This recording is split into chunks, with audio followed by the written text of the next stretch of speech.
Questo è il video che avrei voluto vedere tanti anni fa, quando ho cominciato a coltivare microgreens, prima per me, per uso privato, e poi in seguito per la vendita. Questo video può essere interessante sia se li coltivi per uso personale o sia per la vendita, perché comunque andrò a toccare tanti punti, dalla coltivazione alla gestione alla vendita dei microgreens, quindi sono sicuro che ti darà tante informazioni utili che solitamente non si trovano, e sono informazioni che ti do oggi sulla base della mia esperienza personale. Chiaramente anch'io in passato ho guardato video, ho letto libri, eccetera, eccetera, ma quello che ti dico oggi viene dalla mia esperienza. Sono sicuro che sarà un video che ti sarà utilissimo, sarà magari un po' lunghino, quindi mettiti comodo e cominciamo. Passiamo subito al sodo, tanto lo so qual è la prima cosa che vuoi sapere, la prima domanda che mi vuoi fare, ovvero ci si guadagna, si possono fare soldi con i microgreens vendendo microgreens ovviamente. Inutile dirti che non c'è una risposta, ci sono 1000 variabili che variano in base alla tua situazione. Partiamo considerando i costi fissi, quindi l'affitto di un fondo o stanzina che sia, costi di elettricità e costi dell'acqua. Quindi questi sono i principali costi fissi. Poi ci sono i costi variabili che chiaramente appunto si chiamano variabili perché variano in base al volume di vendite che avrai, quindi terriccio, semi, magari delle confezioni se raccogli e consegni il prodotto già confezionato e altre spesucce varie che comunque variano un po' in base al tuo volume di vendita. Per quanto riguarda la voce costi dell'elettricità, non pensare che l'unico costo siano i LED che consumano pochissimo, che è vero, consumano poco, ma non è quello il costo, come qualche furbacchione ti vorrebbe far credere. Cioè, se te li coltivi per te, per uso personale, la puoi anche rischiare, nel senso quel che viene, viene, quel che non viene, pace, e quindi puoi limitare i costi di elettricità. Ma se coltivi per vendere e quindi cioè, hai dei clienti che aspettano dei prodotti in determinati momenti, cioè te ci devi avere il riscaldamento quando fa freddo, cioè puoi usare il condizionatore che fa caldo-freddo, comunque caldo in inverno e freddo, fresco in estate. Cioè, non puoi pensare di coltivare in maniera commerciale, diciamo, così, con 10 gradi o 5 gradi in inverno e 40 in estate. Devi avere una temperatura più o meno stabile, chiaramente tra i 20, 22, 23, cioè ci sono un po', dipende, però deve essere più o meno omogenea. Quindi sistema di condizionamento dell'aria acceso 24 ore su 24, 7 giorni su 7, 365 giorni l'anno, e ovviamente più è grande il fondo, più è grande la stanza e più spenderai, perché ci vorrà di più per riscaldare o per raffreddare l'ambiente più grande. Poi ventilatori, comunque ventilazione, anche quello, più la stanza è grande e più ce ne vorranno. Deumidificatore, il deumidificatore è cruciale se si vuole coltivare per la vendita, anche lì più grande è il fondo e più grande e più costerà deumidificare, rimuovere l'umidità dall'aria in un ambiente grande. Infine, ma non perché sia meno importante, ti ci vorrà comunque o un frigorifero o una cella frigorifera, perché quando te raccogli la roba in attesa di andare alla consegna, sia che tu raccolga il giorno prima, che ti consiglio, sia che tu raccolga la mattina stessa, cioè la roba raccolta poi la devi mettere da qualche parte. Se coltivi un prodotto che vuoi che sia al top, bisogna che stia al top durante tutto il percorso, da te al cliente. Quindi o frigorifero o cella frigorifera ti ci vogliono e vanno a incidere sul costo dell'elettricità. Però una cosa che ci tengo a dirti, un costo che viene molto, troppo spesso sottovalutato, e questo non vale soltanto per il business dei microgreens, ma vale per qualsiasi business, è il costo del tuo tempo. Mi spiego meglio. Anche se te inizialmente decidi di non pagarti, dici sono all'inizio, vabbè, non mi voglio pagare, il costo del tuo lavoro, diciamo una paga oraria, cioè la devi calcolare già dall'inizio, deve essere inclusa nel prezzo finale del prodotto. Perché se te non fai questa cosa, stai facendo una delle cose più rischiose che puoi fare in qualsiasi business, ma anche in questo, io ti parlo di questo, perché arriverà il momento in cui decidi o hai bisogno. Sempre, oh. Arriverà il momento in cui decidi di pagarti o hai bisogno di assumere qualcuno perché non ce la fai più a fare le cose da solo. Se il business procede, arriverà quel momento. E a quel punto cosa fai? Cioè, se il costo non è stato calcolato dall'inizio, del tempo tuo o di qualcuno che lavora per te, è un bel casino e potenzialmente potresti chiudere in un giorno, perché a quel punto o vai sotto, cioè non guadagni più e anzi perdi soldi, oppure devi aumentare improvvisamente i prezzi per farci rientrare lo stipendio tuo o di qualcun altro, e però non è che puoi cambiare prezzi così dall'oggi al domani di tanto anche e pensare che tutti i clienti accettino questa cosa. Quindi mi raccomando, cioè il tuo tempo ha un costo, ha un prezzo e lo devi inserire nei tuoi conti, nel tuo piano finanziario già dall'inizio. Non farlo mette a rischio la tua attività in un giorno. Detto questo, ti aggiungo anche il costo del carburante se vuoi fare le consegne a domicilio e anche il tempo della consegna che rientra nel punto precedente, più altri costi vari ed eventuali che ci sono e anche se sono piccolini poi messi tutti insieme diventano grandi alla fine del mese, alla fine dell'anno, volendo anche un'assicurazione in caso di problemi sia al fondo o con il prodotto, ci sarebbe da valutare anche quello secondo me. Quindi, alla luce di tutti i costi che ti ho detto, sia fissi sia variabili, diciamo che questo è il quantitativo minimo che ti devi vendere al mese per andare quantomeno a pari, chiaramente includendo anche il costo del tempo che ti dicevo prima. E non si sta parlando di cifre basse, quindi devi capire se te riesci a vendere quel quantitativo, la somma dei costi diciamo fissi e variabili. Sulla base di tutto questo, te devi calcolare i margini che dovrai applicare sui tuoi prodotti, sulla vendita e quindi la necessità di farsi pagare il giusto prezzo per quello che vendi, che è il prossimo punto del video. Ok, il giusto prezzo. E qual è il giusto prezzo? Mi chiederai te. Di sicuro non so quale sia il giusto prezzo per te, perché le tue variabili, il tuo contesto è diverso dal mio. Io so il mio di prezzo giusto, ma ti dico una cosa però molto importante, che anche dal momento che capisci qual è il prezzo giusto per te nella tua situazione, nel tuo contesto, i tuoi clienti o possibili clienti sono disposti a pagarlo quel prezzo oppure no? Questa cioè, è il crocevia, perché se la risposta è no, non conta niente tutti i conti che hai fatto, il prodotto che hai, non conta niente. Loro devono essere disposti a pagare il giusto prezzo. Considera che c'è una forte concorrenza con dei prodotti di scarsissima qualità, però a prezzo relativamente basso, spesso importati e purtroppo, in particolare nella ristorazione, dove sono un po' strozzati da vari costi e quindi il food cost alla fine è quello che ne risente un pochino di più, è quello dove riescono a spendere un pochettino di meno, il più delle volte, per quello che ho visto io, poi non sarà sempre così, se possono sceglieranno il prodotto che anche se è di qualità pessima, però costa poco, andranno per quello, nonostante si rendano conto della differenza abissale di qualità e anche di quanto durano i prodotti, perché a me spesso mi dicono e mi dicevano che compravano i prodotti e dopo 2 o 3 giorni erano da buttare via. Quindi anche se ne rendono conto, però non possono spenderci i soldi necessari e quindi c'è questo tipo di concorrenza. È certamente possibile fare un ragionamento del tipo, vabbè, allora abbasso i margini, anch'io, o anche te, e punto più sulla quantità, cioè con margini più bassi però ne vendo di più, quindi alla fine comunque ho le entrate che mi servono. Però per fare questo tipo di... a parte che è un ragionamento sbagliato, cioè fare una guerra a ribasso dei prezzi, secondo me è la via per il fallimento, però quella è un'opinione mia. Ma anche se tu volessi farlo, cioè appunto è una cosa che riguarda più la quantità. Ce l'hai un numero sufficiente di clienti per fare questo tipo di discorso? Perché io, per esempio, nel mio contesto, no, non avrei potuto farlo perché non avevo un numero sufficiente di clienti per lavorare con i margini più bassi, appunto, però vendere quantità più alte.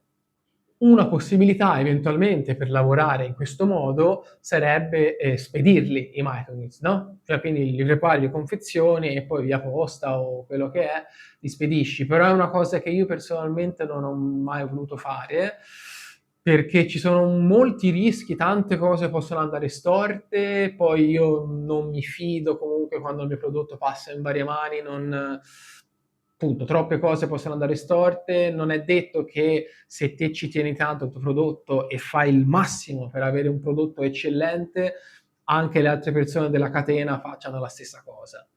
A me questa cosa mi ha sempre disturbato e quindi non l'ho mai voluto fare. E comunque, ripeto, sarebbe sempre il giochino del lavorare a ribasso, con margini bassi, che secondo me è sbagliato a priori. Poi per le spedizioni considera che comunque c'è lavoro in più da fare, c'è da preparare, portare o ritiri, lavoro in più, tanto sbattimento per poco ritorno economico se non vicino allo zero. Non ne vale la pena per quanto mi riguarda, la mia opinione. Uscendo un attimino dal discorso soldi, finanze, vendite, eccetera, eccetera, c'è un'altra cosa che devi tenere a mente. Anche se li coltivi per te, per uso privato, ma principalmente se lo fai per la vendita, e questa cosa ti cambierà la vita completamente, cambierà il tuo stile di vita perché coltivare microgreens per la vendita ha questa conseguenza. Qual è questa conseguenza? Non avrai mai un giorno libero, dovrai lavorare tutti i giorni, tutti. Anche se fosse soltanto, non lo so, per dare l'acqua, fare un controllo generale, oppure il deumidificatore che hai non è collegato, non si svuota da solo, oppure ci sono dei microgreens che potrebbero essere pronti per passare dalla zona della germinazione a essere messi sotto la luce. Tutte queste piccole cose, e ce ne sono tante, che ti obbligano a essere sempre presente tutti i giorni, anche se fosse soltanto lavoro di mezz'ora, e considerando anche il tempo che devi, che impieghi per andare alla stanza, anche se ce l'hai vicino a casa, però il tempo andare e ritornare, insomma, tutta una serie di cose che ti portano via tempo. Soprattutto se prometti ai tuoi clienti, specialmente nella ristorazione, i microgreens tutto l'anno, 365 giorni l'anno, ma anche nel caso che diciamo ti vuoi prendere una settimana di ferie, ti vuoi fare in estate e una in inverno, lo sai, vero, che cioè te in quella settimana lì non fai le consegne, diciamo, e quindi non, magari non raccogli, quindi ti levi quelle 5-10 ore di lavoro a seconda del volume di vendite che hai. Ma te comunque, cioè, se quando poi rientri da quella settimana di ferie devi avere del prodotto pronto da vendere in quella settimana, e quando è stato coltivato quel prodotto? Nella settimana in cui eri in ferie. Quindi anche se ti vuoi fare una settimana di ferie, non sarà mai ferie, dovrai comunque continuare a coltivare, a fare delle semine, perché arriverà a un certo punto che avrai dei giorni prestabiliti in cui semini. Io all'inizio avevo 4-5 giorni addirittura alla settimana, poi l'ho ridotti a 2 perché arrivi a dei compromessi, impari, ma il punto è che non ci saranno mai giorni di riposo, dovrai sempre, sempre, sempre lavorare. Non basta mettere eventualmente spendere tanti soldi in irrigazioni automatiche, ci sono altre cose da fare, quindi non è possibile, specialmente se sei da solo. Se hai dei collaboratori magari è un altro discorso, però se sei da solo, e all'inizio probabilmente sarà così, mi dispiace. Ti dico, a me dopo quasi 2 anni che non faccio giorni di riposo, questa cosa mi sta pesando tantissimo. È stancante, ma più che a livello fisico, a livello mentale. Perché anche il giorno che dici: "Vabbè, lavoro soltanto mezz'ora", te non stacchi mai e a lungo termine non fa bene e non lo consiglio a nessuno. Allora, abbiamo parlato del discorso più economico, organizzativo, abbiamo parlato del discorso che lavorerai tutti i giorni, quindi non avrai mai giorni di riposo, e già questo secondo me basterebbe a farti capire il perché della mia decisione, che è un po' il titolo del video, perché smetto di vendere microgreens. Ma voglio aggiungere delle altre cose alla fine del video che sono, diciamo, meno importanti rispetto a quello di cui abbiamo parlato fino ad ora, ma sono cose comunque da tenere in considerazione, perché magari sono meno importanti per me, ma sono importantissime per te. Prima cosa, molti clienti, specialmente nella ristorazione, ma anche i privati, perché magari il privato quella settimana va via o ha da fare e quindi non ti vuole ordinare, ma nella ristorazione in particolare, non riusciranno a ordinarti in maniera regolare, che non vuol dire soltanto tutte le settimane, vuol dire anche la solita quantità. Quindi te che hai già margini bassi, te o io, e quindi già fatichi con quei margini lì a avere un guadagno, se poi quella settimana lì magari produci, numeri a caso, 300 grammi di una cosa, perché il ristorante di solito te ne ordina 250, invece quella settimana hanno lavorato poco, te ne ordina 50 grammi o 100 grammi e lo fanno, te l'assicuro. Ecco che già margini bassi addirittura spariscono e vai in perdita. Seconda cosa, per ingrandire l'azienda e aumentare la produzione, la vendita, ci vogliono degli investimenti. Capisco che per cominciare basti poco, non 200 euro, come ti dice qualche furbacchione che è uno scaffale di luci e una vaschettina riciclata del supermercato. Costa meno di un'azienda agricola tradizionale cominciare, ma poi se ti vuoi espandere devi investire. E soprattutto potrebbe arrivare il momento di spedire microgreens, cosa che, come ti ho già detto, a me personalmente non mi è mai piaciuta e non l'ho fatta. Magari nemmeno te lo vuoi fare. Terza cosa, non me ne vogliono gli amici ristoratori, ma nel mondo della ristorazione non è semplicissimo farsi pagare. Non è semplicissimo farsi pagare nei tempi prestabiliti, che siano 30 giorni, 60, quello che è. Non è semplice farsi pagare l'importo corretto e a volte non è proprio semplice farsi pagare, punto. Se dico queste cose vuol dire che mi è successo tante volte e non è per fare di tutta l'erba un fascio, ma non è semplice lavorare da fornitore con i ristoratori. Ripeto, non tutti, ma a me è capitato tante, troppe volte e potrebbe pesare anche per te questa cosa. Dopo un po' è stancante.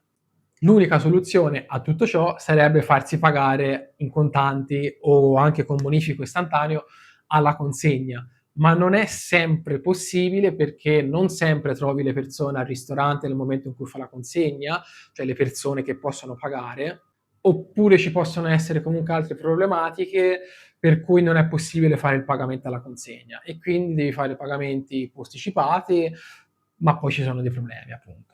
Quarto punto, si dice che sia un mercato in grande crescita e probabilmente da qualche parte lo è, dove sono io non proprio e comunque non è in crescita per le piccole aziende locali, si fa fatica a avere collaborazioni un pochino più dirette per quanto riguarda i microgreens e spesso i ristoranti si affidano comunque a grandi catene o comunque siti internet di grandi aziende con prodotti che appunto provengono spesso anche dall'estero.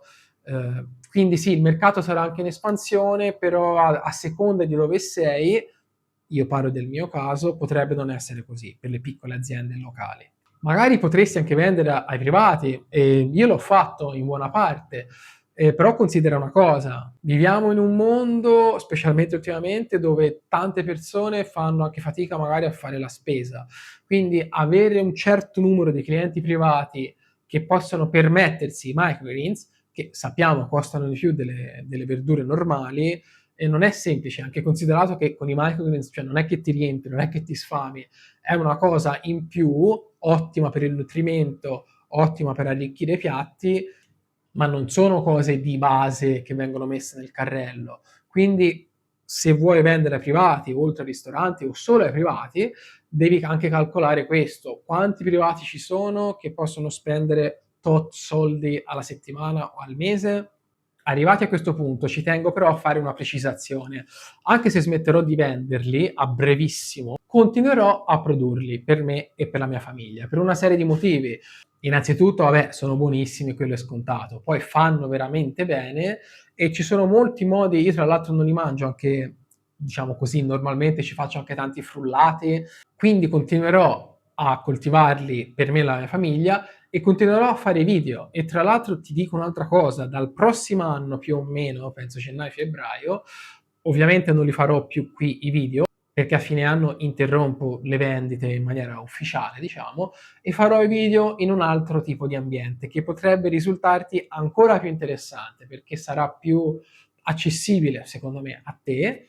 E quindi se ti interessa vedere i prossimi video, i prossimi saranno ancora qui, ma dal prossimo anno nel nuovo ambiente, ti consiglio di iscriverti al canale perché dei video usciranno di sicuro. Spero che tu abbia capito le mie motivazioni per cui smetto di vendere i microgreens, che sarà anche un mercato in crescita, se lo dicono tutti, non c'è dubbio, ma a me non interessa perché per quello che vedo io nella zona dove sono non è così o comunque per quanto mi riguarda il gioco non vale la candela e quindi non mi interessa più fare parte di questo mercato per la vendita, ripeto. Magari dove sei te invece è una grande occasione e farai tantissimi soldi con poco sforzo, quindi cioè, non ti lasciare scoraggiare da questo video, io racconto soltanto quello che ho visto io nei 2 anni di vendita. Non è una scelta che faccio a cuor leggero perché ho speso, a parte un po' di soldi e tantissime energie, soprattutto a livello mentale. Ripeto, sono quasi 2 giorni magari,